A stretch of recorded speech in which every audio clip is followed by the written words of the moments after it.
जब भी कोई इंसान गलत काम करने जाता है तो उससे पहले एक प्लान बनाता है और उसी प्लान के तहत अपने काम को भी अंजाम दे लेता है। लेकिन वह सोच बैठता है कि जिस तरह हमने अपने काम को अंजाम दिया है उसमें कोई त्रुटि रह ही नहीं जाएगी, लेकिन उसकी जो सोच होती है उसके हिसाब से खड़े नहीं उतर पाती, जिसकी वजह से खुद वह मुसीबत में पड़ जाता है। आज के घटना में सेम कुछ ऐसे होता है। एक इंसान अपने प्लान को कामयाब करने के लिए एक ऐसा खतरनाक षड्यंत्र बनाता है कि उसी षड्यंत्र में खुद उलझ जाता है। लेकिन जब लोगों के सामने सच्चाई निकल के आती है, इससे सुनने के बाद लोगों के रूह तक खड़े हो जाते हैं। आखिर क्या था आज की घटना में? आज की घटना में क्या हुआ? आज की घटना की आप पूरी तह तक सच्चाई जानने के लिए इस वीडियो को आप लास्ट तक ज़रूर देखिएगा। नमस्कार दोस्तों, मैं प्रदीप कुमार आपको स्टडी बात चैनल पे मैं स्वागत करता हूं। दोस्तों आज की यह जो सच्ची घटना है, यह घटना सुनाने से पहले मैं आपसे एक छोटा सा रिक्वेस्ट करना चाहता हूं, क्योंकि आप अगर इस चैनल पर नए आए हुए हैं, पहली बार आए हुए हैं, तो एक बार जाकर आप अपने इन्हीं प्यारे हाथों से आप इस चैनल को सब्सक्राइब ज़रूर कर लीजिएगा, ताकि आपकी वजह से आज ये जो वीडियो है इम्पोर्टेंट होने के नाते काफ़ी लोगों तक पहुंचाया जा सके, और इसके लिए हम आपके तहे दिल से शुक्रगुजार रहेंगे। दोस्तों आज की यह जो सच्ची घटना है, यह घटना ठीक छत्तीसगढ़ और ठीक उसी में ही एक दुर्ग जिला पड़ता है, उसी में ही भिलाई नगर एक कोतवाली लगता है, ठीक उसी में ही अशोक नगर पड़ता है।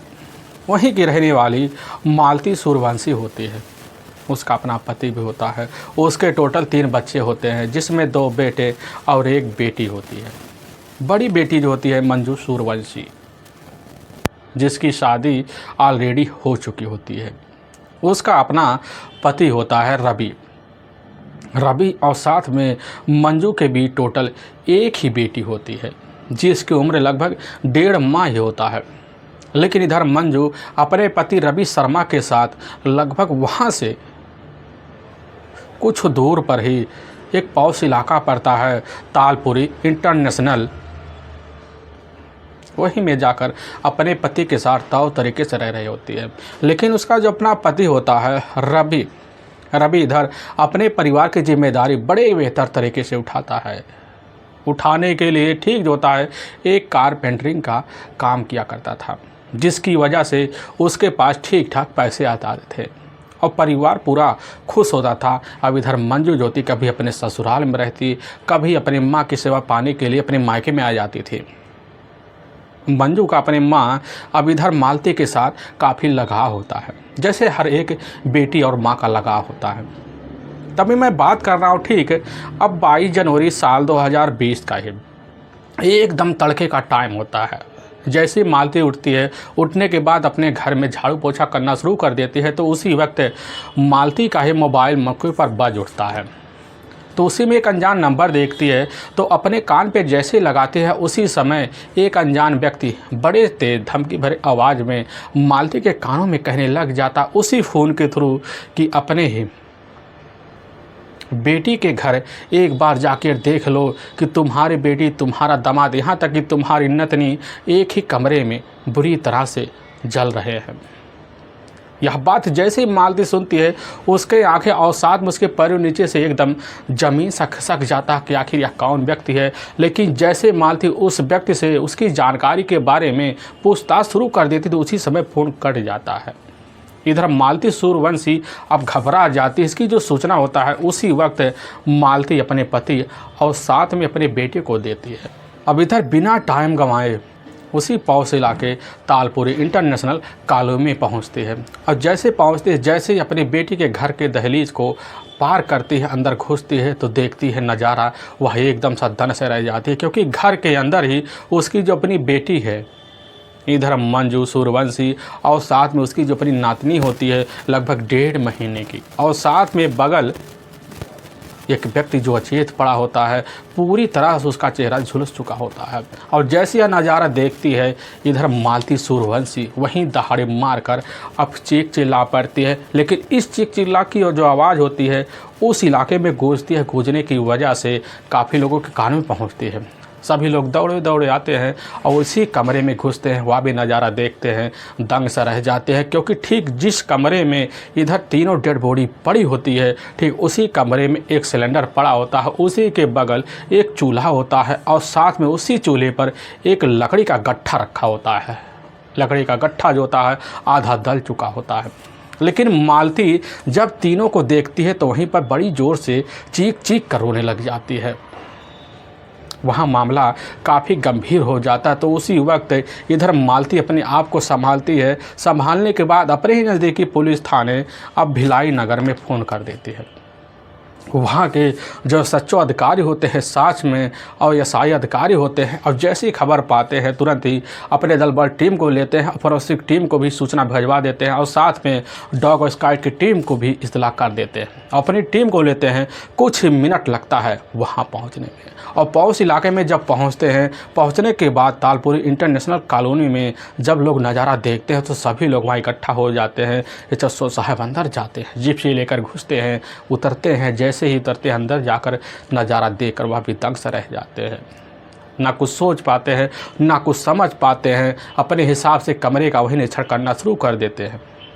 तभी वहीं पर मालती सूर्यवंशी होती है, पुलिस के सामने कहने लग जाती है कि साहब यह हमारी एक अपनी बेटी है मंजू, और साथ में हमारी यही नतनी है, और साथ में हमारा साहब यही दामाद है रवि शर्मा। तीनों इसी ही कमरे में तौर तरीके से साहब अपनी ज़िंदगी बिता रहे होते हैं। न जाने क्या इनके साथ हो गया, कैसे हो गया साहब, हमें कुछ पता नहीं है। यह बात एसएचओ साहब बड़े ध्यान से इधर मालती सूर्यवंशी की सुनते हैं। सुनने के बाद कमरे का तौर तरीके से निरीक्षण करना शुरू कर देते हैं। तभी वहाँ पर फोरेंसिक टीम भी आ जाती है और साथ में डॉग स्क्वाड की टीम भी पहुँच जाती है। उसमें जो खोजी कुतिया होती है, वह खोजी कुतिया इधर मंजू के ही डेड बॉडी का तौर तरीके से पहले तो ही निरीक्षण करते हैं। घुमाव 3-4 चक्कर जब मार लेती है, मारने के बाद घर का दरवाज़ा नाक कर बाहर चले थे, दोबारा अंदर आ जाती है। फोरेंसिक टीम अपने हिसाब से जब वहां जांच पड़ताल करना शुरू कर देती है, तभी उसी में से एक व्यक्ति की जो नज़र होती है दरवाजे पर पहुंचती है, और दरवाजे पर ही एक साफ साफ चाक अक्षरों में लिखा होता है कि हम मंजू से कई सालों से प्यार करते थे। जब हमें प्यार ना मिला तो हमने ठान लिया उसके पूरे परिवार को मिटाने के लिए, और इस तरह पूरे परिवार को मिटाकर अपनी ज़िंदगी में ऐसो आराम से जिएंगे। लेकिन साफ साफ शब्दों में नीचे जो होता लिखा होता है, ठीक संजय देवगन आर्मी। पुलिस की टीम समझ जाती है कि आखिर संजय देवगन आर्मी होगा इन तीनों का हत्यारा। पुलिस की जो टीम होती है इधर घर वालों से पूछताछ करती है कि आखिर यह संजय है कौन। लेकिन घर वालों से जब पूछताछ किया जाता है तो संजय आर्मी के बारे में पुलिस को कोई अहम सुराग नहीं मिल पाता। लेकिन पुलिस की जो टीम होती है उसी वक्त इस नाम को अपने जितने भी नज़दीकी पुलिस थाने होते हैं, सब में अपने व्हाट्सएप ग्रुप होते हैं, सब में सर्कुलेट कर देते हैं कि जल्द से जल्द इस व्यक्ति को हिरासत में लिया जाए। पुलिस की जो टीम होती है इधर इस केस को सुलझाने में जब लगती है तो दूसरी तरफ उसी भिलाई नगर के थाने में एक महिला हाँफती डापती हुई पहुंचती है। पहुंचते ही कहने लग जाती कि साहब हमारा अपना जो पति है राजू ठीक है 21 जनवरी साल 2020 को शाम को टाइम जो होता है हमसे बोल के इतना ही घर से जाता है कि जा रहे हैं बाज़ार, हमें कुछ अर्जेंट काम है। लेकिन साहब हमारा पति पहले से कई दिनों से परेशान चल रहा होता है, लेकिन उस दिन थोड़े बहुत उसके जो शरीर में होती हलचल होता है, इसकी वजह से उसके मन में कुछ टहलने के विचार आते हैं, और वही टहलने के लिए वहीं से हमारे घर से अब निकल जाता है। साहब हमारे टोटल 2 बच्चे हैं, और साहब हम खुद अपने परिवार का पालन पोषण करने के लिए इसी पौष इलाके के इंटरनेशनल इलाका जो है साहब जाकर लोगों के घरे झाड़ू पोछा करते हैं, जिसकी वजह से हमारे पास थोड़े बहुत पैसे आते हैं। इसी पैसे से अपने पति का इलाज भी करा रहे हैं साहब, लेकिन हमारे पति का अभी तक कोई अता पता नहीं चल रहा है। पुलिस की जो टीम होती है उसी वक्त काफ़ी असमंजस पड़ती है। पड़ने की वजह से पुलिस का जो शंका होता है इधर मंजू के घर में जो एक डेड बॉडी मिला हुआ था, इधर रवि का पुलिस की जो टीम होती है इधर रवि की शिनाख्त करवाने के लिए उस महिला को अपने साथ लेती है।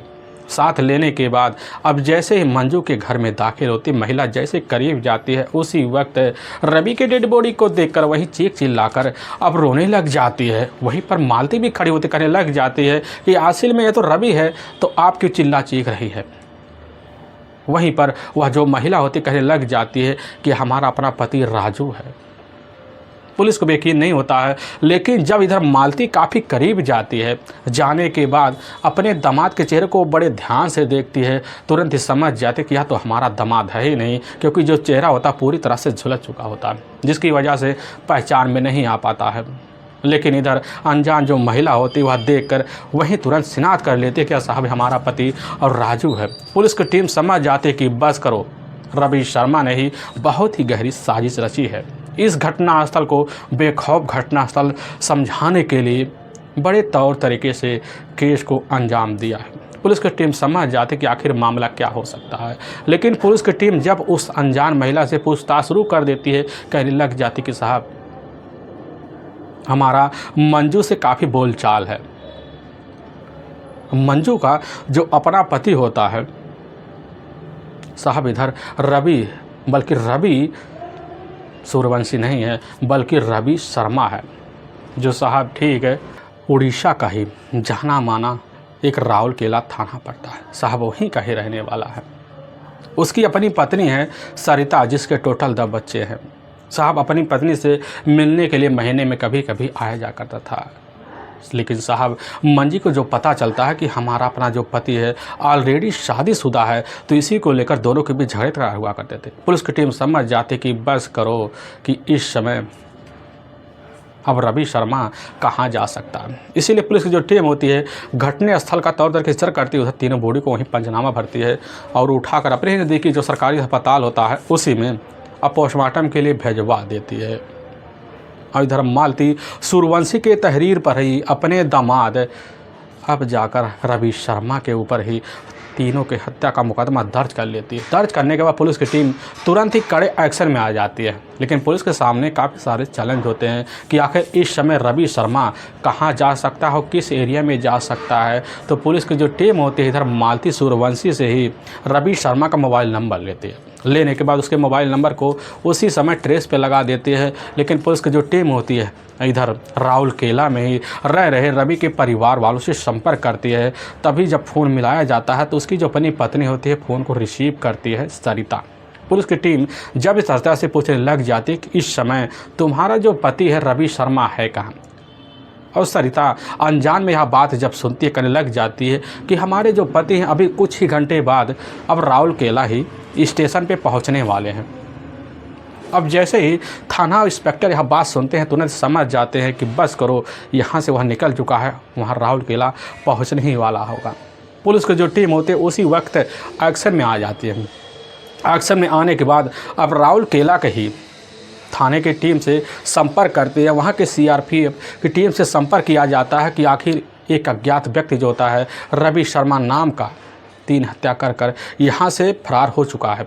छत्तीसगढ़ के रायपुर से गाड़ी पकड़ चुका है। हम सफ़र एक एक्सप्रेस है उसी से जा रहा है। सीआरपीएफ टीम को पूरी जानकारी दे देता, फ़ोटो भी दे दिया जाए। सीआरपीएफ टीम जो होती है उसी समय अलर्ट हो जाती है, अपनी टीम को लेती है और लेने के बाद राउरकेला के ही उसी जगह पहुँच जाती है जहाँ पर इधर रवि शर्मा के पहुंचने की सूचना मिली हुई थी।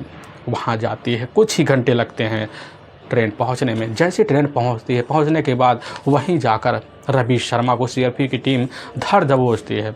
राउरकेला की दूसरी टीम होती है उसी वक्त रायपुर लेकर पहुंचती है। पहुंचने के बाद पुलिस की जो टीम होती है अब भिलाई नगर पहुंच जाती है, लेकिन जैसे थाना एसएचओ अब देखने के बाद रवि शर्मा को अपने कटघरे में लेते हैं और लेने के बाद सामने खड़ी होती है इधर मालती सूर्यवंशी चीख चिल्लाकर कह रही होती है, साहब हमें नहीं पता था कि हमारी बेटी के साथ ऐसा कुछ यह कर सकता है। लेकिन जब पुलिस को देखता है रवि शर्मा तो थरथरा से जाता है और बिना टाइम गंवाए तीनों हत्याएं का जुल्म अब कबूल कर लेता। लेकिन जो कहानी सबके सामने बयान नहीं करता है, इसे सुनने के बाद लोगों का कलेजा भी थर्रा सा जाता है।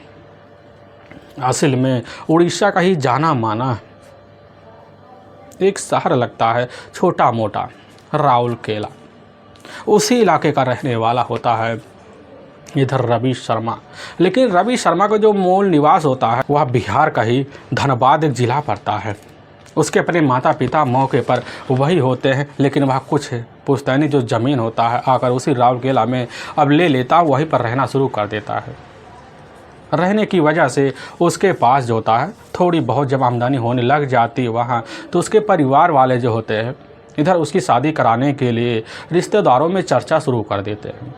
और जब चर्चा शुरू हो जाते तो साल 2015 में इधर जाकर उसके लिए शादी का रिश्ता भी आ जाता है। तभी संगीता कुमारी नाम की एक युवती जो होती है उसके ही इधर रिश्ते में आ जाती। आने की वजह से संगीता कुमारी की नाम की युवती से जाकर अब रवि शर्मा शादी कर लेता है, लेकिन काफ़ी खूबसूरत होती है। खूबसूरती के नाते संगीता का काफ़ी मान सम्मान अपने घर में दिया करता था। खूबसूरत तरीके से ज़िंदगी अब संगीता के साथ बीतने लग जाता। ऐसे बीतते बीतते लगभग कई सालों का जब वक्त बीत जाता है तो संगीता और साथ में रवि शर्मा के बीच अब टोटल 2 बच्चे हो जाते हैं। अब बच्चे होने की वजह से इधर रवि शर्मा के पारिवारिक जो खर्चा होता है बढ़ना शुरू हो जाता है। अब बढ़ने की वजह से वह परेशान हो जाता है, लेकिन परेशानी को दूर करने के लिए संगीता जो होती है इधर रवि शर्मा को काफ़ी राय मशवरा देती है, क्यों ना तुम अब शहर का रास्ता देखो, जब रास्ता देखोगे तभी पूरे परिवार का खर्चा बर्चा अब निकल पाएगा। लेकिन जब संगीता अपने पति के ऊपर बार बार दबाव मारती है तो इधर रवि होता है अब परेशान हो जाता, अपनी पत्नी की बातों पर झुकना पड़ जाता है। तभी उसका एक अपना करीबी दोस्त होता है जो छत्तीसगढ़ के ही अब रायपुर का ही रहने वाला होता है। तो अपने दोस्त से इधर रवि शर्मा बात करता है। अब बात करने के बाद अब साल 2017 के ही शुरुआती जो महीना होता उसी महीने में अपने परिवार का पालन पोषण के लिए अब रायपुर पहुंच जाता है। वहीं अपने दोस्त के कमरे पर रहकर मौके पर काम की तलाशी करता है, लेकिन उसको हफ्ते लग जाते हैं अपने काम की तलाशी करने के लिए। तभी उसी का दोस्त का एक दोस्त होता है जो मौके पर कारपेंटरी का काम किया करता था। इधर रवि को भी ले जाता है अपने साथ, मौके पर वह काम सिखलाना शुरू कर देता है। लेकिन कुछ ही महीने के अंदर जो होता है रवि भी उस काम को सीख लेता है और उसके साथ कारपेंटरी का काम करने लग जाता है, जिसकी वजह से ठीक ठाक पैसे आ जाते हैं। अब जैसे ही 4 महीने बीते, 4 महीने के बीतने के बाद रवि शर्मा जो होता है अपने परिवार से मिलने के लिए अपनी पत्नी के पास आता और कुछ ही हफ्ते समय बीतता और दोबारा वही रायपुर पहुंच जाता। अब यह सिलसिला लगभग चलते चलते जब कुछ महीने का वक्त बीतता है तभी ठीक साल 2017 का ही वही जैसे जुलाई का महीना होता है, उसी महीने में इधर मौके पर टहलने घूमने के लिए रवि शर्मा जो होता है अब भिलाई पहुँच जाता है। और जब भिलाई पहुंचता है तो वहाँ अपने दोस्त का एक रिश्तेदार होते हैं, उन्हीं के कमरे पर मौके पर ठहर जाता है।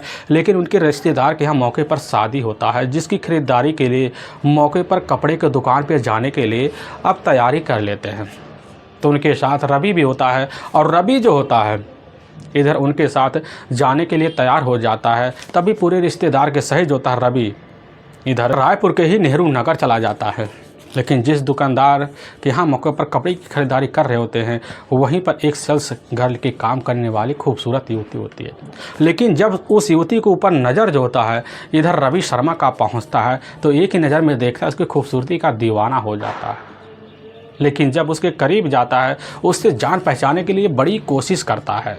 वह युवती जो होती है इधर जान पहचान अपनी बनाने के लिए भी रवि से मुलाकात भी बढ़ा देती है। लेकिन जब दोनों का जान पहचान बनता है पता चलता उस खूबसूरती युवती का जो नाम होता है मंजू सूर्यवंशी, जिसकी शादी ऑलरेडी हो चुकी होती है। उसका अपना पति भी होता है दिनेश। अपने ससुराल में पहले तो रहा करते थे, लेकिन कुछ कारणवश जो था अपना ससुराल छोड़कर अपने ही माँ के साथ इधर मंजू हम मालती सूर्यवंशी के साथ जाकर रहने लग जाती है। और लेकिन अपने परिवार का खर्चा बर्चा चलाने के लिए सेल्स गर्ल की नौकरी उसी कपड़ा रेडीमेड दुकान में करना शुरू कर देती है। लेकिन जब मुलाकात होता है अब इधर रवि का जाकर मंजू से तो खूबसूरती का ऐसा दीवाना हो जाता है कि उसी वक्त अपने बहकाव में ले लेता है। लेकिन हाँ, मंजू के सामने अपनी शादी का जिक्र कभी नहीं करता, जिसकी वजह से मंजू जो होती है अपनी खूबसूरत ज़िंदगी संवारने के लिए इधर रवि शर्मा के मीठी मीठी बातों में आ जाती। आने की वजह से मोबाइल नंबर शेयर हो जाते हैं और रोज़ मोबाइल नंबर थ्रू जो होता है आए दिन बातें शुरू हो जाते हैं। अब रवि शर्मा जो होता है इधर नेहरू नगर में रोज़ का आना जाना बना लेता है और उसी दुकान पर बनाता है। आने जाने की वजह से अब यह जो होता है इधर मंजू बड़ी तेज़ झुकाव मार देती है, जिसकी वजह से दोनों के बीच प्रेम प्रसंग चालू हो जाता है। और जब प्रेम प्रसंग चालू हो जाता है तो इधर दोनों घूमना फिरना भी चालू कर देते हैं, कभी होटल, कभी मॉल, कभी लॉज में जाकर अपना समय गुजारने लग जाता है। और इसी बीच मंजू सूर्यवंशी और रवि शर्मा के बीच जो होता है संबंध भी पनप जाते हैं। और संबंध का जब सिलसिला यह चलने लग जाता है और चलने की वजह से जो होता है मंजू भी इधर परेशान हो जाती है, क्यों ना चलकर अपनी जीवन साथी के साथ शादीशुदा ज़िंदगी बिताया जाए। लेकिन जब शादी की बात इधर करने के लिए मंजू अब रवि शर्मा के पास जाती तो रवि शर्मा जो होता है जब बात को सुनता एक बार चौंक से जाता, लेकिन जब बार बार मंजू सूर्यवंशी इधर रवि शर्मा के ऊपर शादी के लिए दबाव मानने लग जाती है, मानने की वजह से भी रवि शर्मा परेशान हो जाता है। लेकिन जब मंजू समझ जाती कि रवि शर्मा हमसे शादी करने वाला कतई नहीं है तो उसी समय मंजू करने लग जाती है कि अब हमारे पास एक ही रास्ता बच रहा कि हम जा रहे हैं थाने में और तुम्हारे खिलाफ शोषण का मुकदमा दायर करवा लेंगे। यह बात जब सुनता है, सुनने के बाद रवि बड़ी मुश्किल में फंस जाता है। और उसी समय यानी कि साल 2017 के ही दिसंबर का महीना होता है, उसी महीने में जाकर रीति रिवाज के तहत एक मंदिर में मंजू सूर्यवंशी से और शादी कर लेता। और शादी करने के बाद मंजू को ले जाता ठीक भिलाई के ही जाना माना जो पौष इलाका पड़ता है तालपुरी इंटरनेशनल कॉलोनी, अब उसी में ले जाकर मंजू को रख देता है। एक वहीं किराए का एक कमरा लेता है और इधर मंजू के साथ अपनी ज़िंदगी वहाँ संवारने लग जाता है। और लेकिन जब संवारते संवारते खुशी में ज़िंदगी इधर बीतने लग जाता है तो अपनी पत्नी से मुलाकात करने के लिए कभी कभी जो होता है अपने ही गांव मौके पर निकल जाया करता था। कुछ समय बिताता, दोबारा इधर मंजू के पास आ जाता, लेकिन मंजू को कतई भनक नहीं लग पाती। लेकिन तभी मंजू की एक अपनी सहेली होती है जो है अज्ञात औरत होती है, वही होती है। इधर मुलाकात जब बढ़ जाते हैं तो उसी अज्ञात के थ्रू, महिला के थ्रू इधर जाकर मंजू को जानकारी लगता है कि आखिर हमारा जो अपना पति है, अब इधर रवि शर्मा उसकी सो शादी पहले हो चुकी है और साथ में उसके टोटल 2 बच्चे भी हैं। इस बात की जानकारी अब जैसे ही आकर मंजू सूर्यवंशी को लगता सनस रह जाती है और जब अपने पति से पूछताछ करती है तो वह उसके आगे टूट भी जाता है, जिसकी वजह से मंजू के सामने सारी सच्चाई निकल के आ जाती है। और इसी को लेकर इधर मंजू और साथ में रवि शर्मा के बीच आए दिन झगड़े तकरार चलते हैं। जब झगड़े तकरार चलते हैं तो इधर मंजू सूर्यवंशी इतना परेशान हो जाती है कि अपनी माँ से शिकायत करते हुए कहने लग जाती कि माँ जी, हमने सोचा था हमारी ज़िंदगी अब खूबसूरत तरीके से बीतेगी, लेकिन हमें नहीं पता था कि हमें आगे चलकर यह दिन देखना पड़ेगा। कहावत है ना कि कुएं से निकले अब गड्ढे में जाकर गिरे। यह बात जब उसकी अपनी माँ सुनती है मालती, वह भी ना कुछ सोच पाती ना कुछ समझ पाती। इधर मंजू को काफ़ी हिदायत देती है, अब दोनों एक बंध में बंधे हुए हैं तो अपनी खूबसूरत ज़िंदगी कैसे ना तैसे कर गुजारो। मंजू भी समझ जाती है, अपने पति के साथ अपनी ज़िंदगी गुजारने के लिए लग जाती है। लेकिन इधर अब रवि के ऊपर दबाव मानना भी शुरू कर देती है कि अपने पत्नी से तुम तलाक जल्दी से लो, आकर यहाँ पर हमारे साथ ज़िंदगी गुजारो। इधर बड़ी उलझन में अब फंस जाता रवि, आखिर करे तो करे क्या, जिसके लिए हर रोज़ झगड़े तकरार होने लग जाते हैं। लेकिन झगड़े तकरार होते होते अब 2 साल का जब वक्त बीत जाता है फिर मंजू जो होती है एक बेटी की माँ भी बन जाती है। वह भी सोचती है कि अब परिवार में सुधार हो जाएगा, लेकिन मंजू कतई नहीं चाहती थी कि हमारे पति के जीवन में कोई और औरत हो। इसके लिए अब मंजू अब रवि के ऊपर जब दबाव मारने लग जाती तो रवि भी परेशान हो जाता, उसको भी लगने लग जाता है कि हमने बहुत बड़ी गलती कर दी मंजू को अपने जीवन में लाकर। तो वह सोचने लग जाता है कि आखिर मंजू से छुटकारा कैसे पाया जाए। और तभी रात दिन उसके दिमाग में हलचल मचना शुरू हो जाता है कि कोई ना कोई तोड़ निकालना पड़ेगा। और तभी ठीक 19 जनवरी साल 2020 का ही अब जैसे शाम का टाइम होता उसी वक्त अपने मन में एक ऐसा विचार लेकर घूमना फिरना शुरू कर देता है कि उसके जो मन की हलचलें होती हैं हर वक्त मंजू को अपने रास्ते से हटाने के लिए प्लान बनाने के लिए होती हैं। तभी उसी वक्त अपने मन की शांति के लिए ठीक है उसी इलाके में पहुंचता है जहां पर एक ठीका होता है और वहीं पर खड़ा होता है। तभी उसी के सामने उसका एक करीबी दोस्त होता है राजू, जो ठीक उसी का हमउम्र होता है, कड़काठी का होता है। लेकिन जैसे देखता है तो भांप लेता, बस करो, हमारे प्लान को कामयाब करने के लिए नकाब पोसा पहराने के लिए राजू ही काफ़ी है। तो उसी वक्त राजू को अपने जाल में इस तरह फंसाता है कि राजू जो होता है उसके जाल में फंस जाता है। फंसने की वजह से दोनों पहले ठीके पर जाते, वहीं पर पैक लगाते हैं। लेकिन राजू इधर अपने दोस्त को इस तरह अपने मन में बहका लेता है। बहकाने की वजह से राजू नहीं समझ पाता कि आखिर हमारे साथ रवि शर्मा आगे करने वाला क्या है। इधर रवि राजू को अपने साथ लेकर कहने लग जाता कि चलो दोस्त, आज हम तुम्हारी भाभी से तुम्हारी मुलाकात भी करवाएंगे और हम अपनी बेटी को तुम्हारे गोद में खिलवाएंगे। यह बात जब राजू सुनता है और सुनने के बाद जो होता है इधर उस दिन तो बात को टाल जाता है, कहने लग जाता कि दोस्त हम ठीक 2 दिन बाद तुम्हारे पास आ जाएंगे। और इधर जो होता हर वक्त रवि शर्मा जो होता राजू के बारे में सोचने लग जाता है कि आखिर प्लान को किस तरह अंजाम दें। इधर खतरनाक प्लान बनाकर भी रवि बैठ भी जाता है। और तभी ठीक है, अब जैसे 21 जनवरी साल 2000 अब 20 का शाम का टाइम होता है, उसी वक्त अपने ही कमरे में मौजूद होता है इधर रवि शर्मा। तभी बाहर कोई आदमी आवाज़ लगाता, बाहर निकल के देखता है, करे वह तो राजू है। तो उसके करीब पहुंचता है, कहने लग जाता घर के अंदर चलो। अब जैसे अंदर पहुंचता है तो अपनी पत्नी इधर मंजू को बुलाता, कहने लग जाता कि हमारा अपना करीबी दोस्त है, हमसे मिलने के लिए आया है। और अपने कमरे में ले जाता है। ले जाने के बाद वहीं काफ़ी सारे पैक बनाता है और एक के बाद एक पैक जो होता है इधर राजू को लगवाना शुरू कर देता है। लेकिन एक पैक होता है, उसी पैक में काफ़ी सारी नींद की गोलियां होती हैं और राजू को होती है असर करना अब शुरू कर देती है। करने की वजह थोड़ी देर बाद उसको नींद आना शुरू हो जाता है और ले जाकर अपने ही कमरे में इधर रवि राजू को सुला देता और अपनी पत्नी के पास जाता है मंजू के, कहने लग जाता है यह राजू हमारा दोस्त नहीं है बल्कि हमारा दुश्मन है। हमारे तुम्हारे बीच बड़ी अड़ंगा करने के लिए काफ़ी दिनों से जिद कर रहा, कह रहा है कि अगर तुम हमें पैसे नहीं देते हो कि हम तुम्हारे इस रिश्ते की जानकारी तुम्हारे पत्नी को दे देंगे, और जब पत्नी को दे देंगे समझ जाओ कि तुम्हारे बीच क्या हो जाएगा। मंजू कह देती है कि हाँ, हमें भी डर है, अगर तुम्हारे परिवार को पता लग गया तो तुम्हें तो अपने परिवार वाले पास बुला लेंगे। यह बात सोचकर मंजू परेशान हो जाती है। लेकिन इतने अधेड़ मुँह जाल में फंसाने के लिए रवि मंजू को इस तरह उलझा लेता है कि मंजू उसके बाद में उलझ जाती, कहने लग जाता है कि हमें इसको हमेशा हमेशा के लिए ठिकाने लगाना पड़ेगा। अब मंजू उसके साथ तैयार हो जाती है और उसी वक्त रवि जो होता अपने कमरे में जाता, वहाँ एक टेप का बड़ा सा पैकेट लेता है और लेने के बाद राजू के शरीर पर यहाँ तक उसके मुंह नाक पे वही टेप चिपका देता, फिर वहीं गला दबाकर हत्या कर देता है। हत्या करने के बाद जैसे अपनी पत्नी के पास पहुँचता है तो देखता उसकी जो अपनी पत्नी होती है दूसरी मंजू काफ़ी सहमी हुई है। उसके गोद में 1-1.5 महीने की जो बच्ची होती है उसको चिपका कर होती है और रवि के चेहरे पर मुस्कान होता, कहने लग जाता क्या बात है मंजू, क्यों डरी हो। मंजू कह देती है हमें डर लग रहा कहीं हम पकड़े नहीं जाए। तो यही बात जब सुनता है तो उसके दिल को बड़ी तसल्ली मिलता है। उसकी सोच और होती है कैसे न तैसे कर कर मंजू को रास्ते से ठिकाने लगवा दिया जाए। कहने लग जाता है कि मंजू हमें पता है तुम डरी हुई, एक बात हमारी मान लो, तुम भी हमारे इस प्लान में पूरी तरह से शामिल हो और इसके लिए तुम भी जिम्मेदार हो। यह बात जब सुनती मंजू और चौंक जाती है, उसके शरीर में कपकपी मच जाती है। अब रवि यह जब नज़ारा देखता कहने लग जाता है कि तुम्हारे लिए हम पानी बना के ला रहे हैं, उसमें नींद की गोली होगी, उसको तुम पी लोगी, तुम्हें नींद बड़े आराम से आएगी। मंजू भी हमें भर लेती है। इधर जाता सही में नींद की गोली तो मिलाता, लेकिन उसके साथ कई सारी गोलियां डाल देता है और लाकर मंजू को पिला देता है।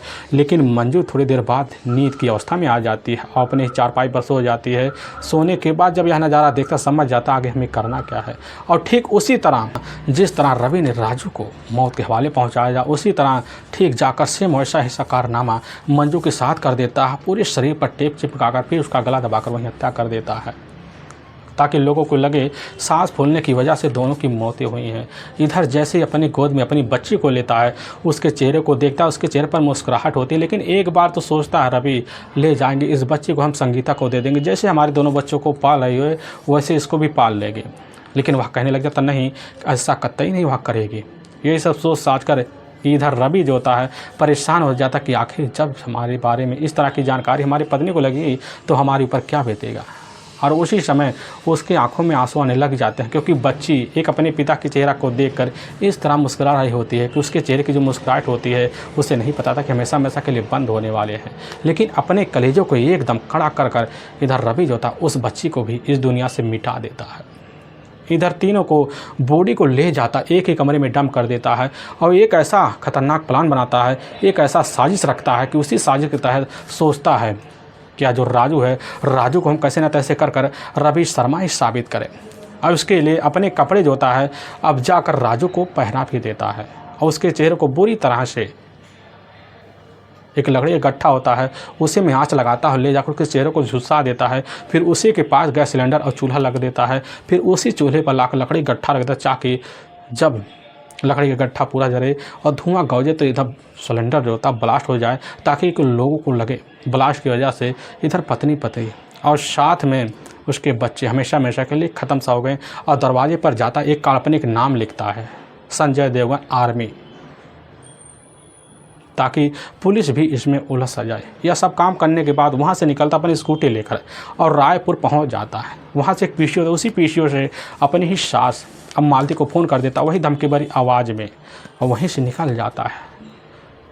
निकलने के बाद हम सफ़र स्पेशल ट्रेन पकड़ता है और अपने ही पत्नी से मिलने के लिए, अपनी ज़िंदगी बनाने के लिए वहाँ से निकल पड़ता है। लेकिन दूसरी तरफ नहीं समझ पाता कि लकड़ी का जो गट्ठा होता है पूरी तरह से आगे चलकर बुझ गया होगा, जिसकी वजह से कमरे में जैसे का तैसा सारा कारनामा वैसे ही पड़ा रह जाता है। लेकिन वाकई में दोस्तों, पुलिस के सामने जब यह सच्चाई निकल के आती है, सुनने के बाद लोगों के रूह तक खड़े हो जाते हैं। लेकिन पुलिस की जो टीम होती है इधर रवि शर्मा को अपने कस्टडी में लेने के बाद ले जाकर वहाँ के ही कोर्ट में पेश करती, तो कोर्ट में रवि के ऊपर काफ़ी गंभीर धारा मुकदमा दर्ज करके ले जाकर हमेशा हमेशा के लिए जेल के सलाखों के पीछे डाल देती है। दोस्तों, हमें इस घटना का सुनाने का जो उद्देश्य है, किसी को दिल को ठेस पहुंचाना नहीं है, बल्कि आपको यह बताना है कि आप जहां भी रहें आप सावधान और सतर्क जरूर रहे। दोस्तों फिर मिलेंगे एक नई वीडियो के साथ, तब तक के लिए जय हिंद और जय भारत।